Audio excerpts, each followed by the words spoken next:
ఒంటరిగా జీవవాక్యాన్ని చేతపట్టి వారిని మార్చటానికి నిలబడ్డాడు ప్రభునందు ప్రేమ దేవుని వల్ల.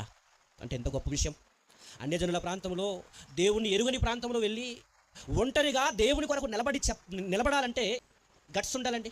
మనం కూడా చాలామంది చూడండి, మనం ఒంటరిగా ఫీల్ అవుతుంటామండి. నేను ఒక్కడినే ఆ ప్రాంతానికి వెళ్ళి దేవుని సేవ చేయాలా, దేవుని మాటలు చెప్పాలా, దేవుని గురించి తెలియజేయాలా, నేను ఒక్కడనే ఉన్నాను అని మనల్ని మనం ఏమైపోతుంటామంటే మదన పడిపోతుంటాం, బాధపడిపోతుంటాం.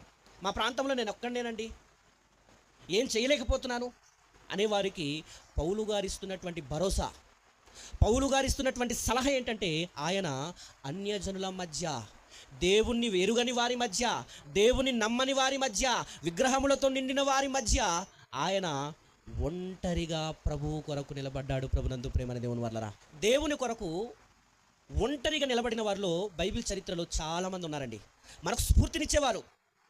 అంటే ఈ మాట నేను ఎందుకు చెప్తున్నానంటే, యోసేపు ఐగుప్తులో దేవుని కొరకు ఒంటరిగా నిలబడ్డాడు. మోసే ఫరో ఎదుట నిలబడ్డాడు.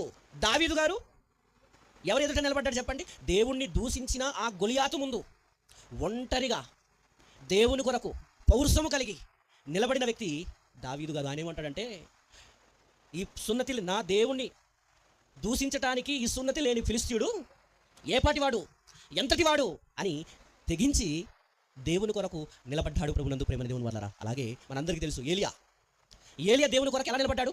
రోషము కలిగి ఒంటరిగా. యెజబెలు, ఆహాబులు దుర్మార్గుల పరిపాలన, అది ఆ కాలంలో కరువు అనేది ఉంది. అటువంటి పరిస్థితుల్లో ఏలియా గారు ఒంటరిగా దేవుని కొరకు నిలబడ్డారు. ప్రభునందు ప్రేమ దేవుని వల్లరా. అలా చూసుకుంటూ ముందుకు అలా బైబిల్ చరిత్ర అంతని చూడగలిగితే, షద్రకు, మేషకు, అబేద్నెగోలు చూడండి, ఎవరు ఎదుట నిలబడ్డారు? ప్రపంచ చక్రవర్తుల ఎదుట నిలబడ్డారు. ఎవరి కొరకు? దేవుని కొరకు నిలబడ్డారు. ప్రభునందు ప్రేమ దేవుని వల్లరా. ఈరోజు మనము నిలబడకూడదు చెప్పండి దేవుని కొరకు? క్రీస్తు యేసుని మనము సురక్షకునిగా అంగీకరించి బాప్తిస్మము తీసుకొని సంఘములో చేర్చబడి దేవుని కొరకు నేను బ్రతుకుతానని ప్రమాణం చేసిన మనం ఈరోజు క్రీస్తు సువార్తను చేతపట్టి ఈ లోలంగిపాడా, రంక్షింగ్పాడా, లేదా ఈ సలుగు పంచాయతా, లేదా పాడేరా, ఏజెన్సీయా, ఏ ప్రాంతంలోనైనా జీవవాక్యాన్ని చేతపట్టి దేవుని స్వార్థను ప్రకటించడానికి ఒంటరిగా తెగించి ప్రభువు కొరకు ఎంతమంది నిలబడాలని ప్రయత్నం చేస్తున్నాను చెప్పండి? ప్రభునందు ప్రేమ దేవుని వల్లరా. ప్రభువు కొరకు మనం నిలబడాలి. ప్రభువు కొరకు నిలబడిన భక్తులు మనకున్నారు, స్ఫూర్తినిచ్చిన వారు. యోసేపు జీవితం మనకు తెలుసు కదండి, అవునా కదా?